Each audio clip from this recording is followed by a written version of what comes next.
Hey everyone, happy 2016. Can you believe it? We're in another new year. It's crazy. I hope that you've had a really great start to your new year.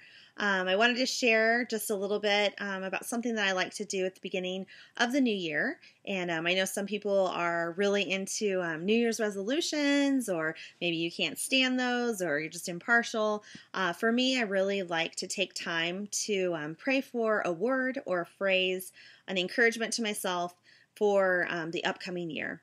And last year, my word was live brave. And it was really awesome to be able to kind of think through, take inventory from 2015 and be like, okay, did I do that? What did that mean? And for me, live brave was all about just showing up. Live brave was about putting myself out there and being vulnerable. I love the quote from Brené Brown that says, the greatest mark of courage is vulnerability. And I think I've learned a lot more about vulnerability, that even if you feel like you love something or you're good at something, you have a strength, just because it may be a strength or a natural bent for you to put yourself out there, it takes courage. It's vulnerable to put yourself out there.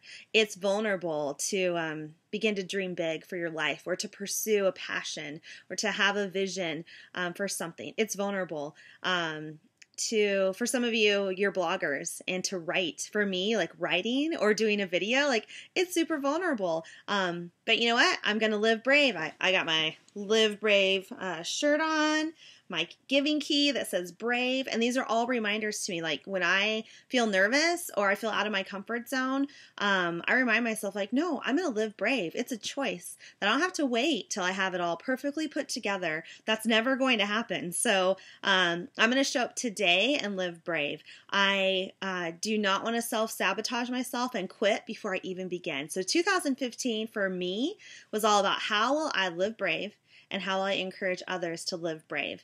I loved doing a weekly blog series on my blog. I have women from all different walks of life that posted about what it looked like for them to live brave. And that really encouraged me. I encourage you to go back and check it out. I'll add the link on this blog post. Just so many cool stories of how women are living brave, and that it looks different for all of us. 2016, my next word, which is actually a phrase, is next level. And for me, next level, I still have to live brave. I can't go to the next level if I'm not going to live brave. And so live brave to me is kind of a life message.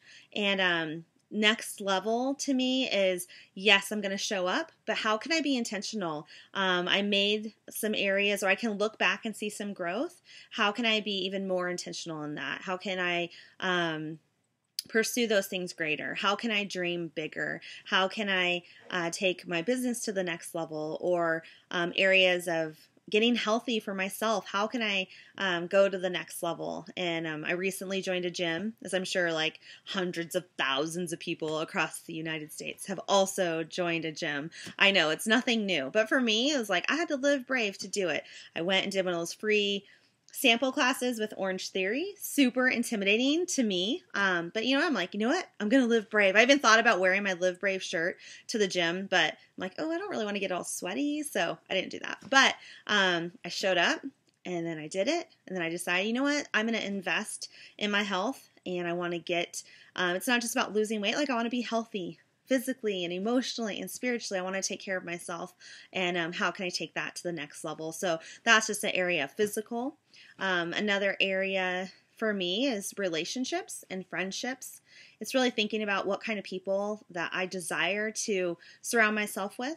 And I really do well with people who are encouragers. That to me speaks so much life to me, that when I leave hanging out with friends or with other people running businesses or whatever it is that I want to leave feeling better, not worse. I want those healthy relationships and people who are doing way cooler things than me. I want to surround myself with those people because I want to learn. I want to be teachable.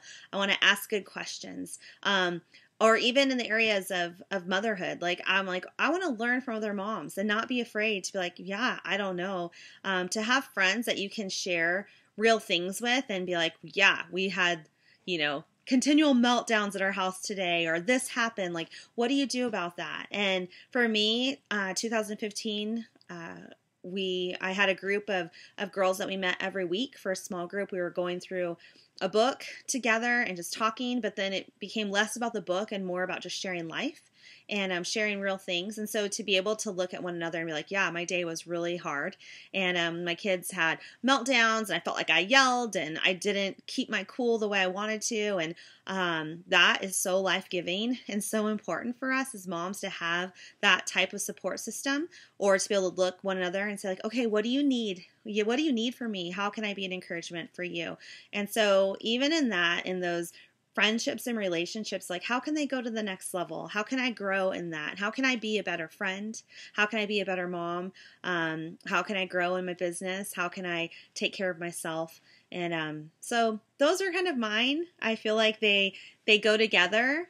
Live brave, next level. And so I really hope that maybe one of those might speak to you. And maybe you have your own word for the year. And I would love to hear it. Post it on this blog if you'd like, or you can email me. I'll put it there. I would just love to hear what are things that you do to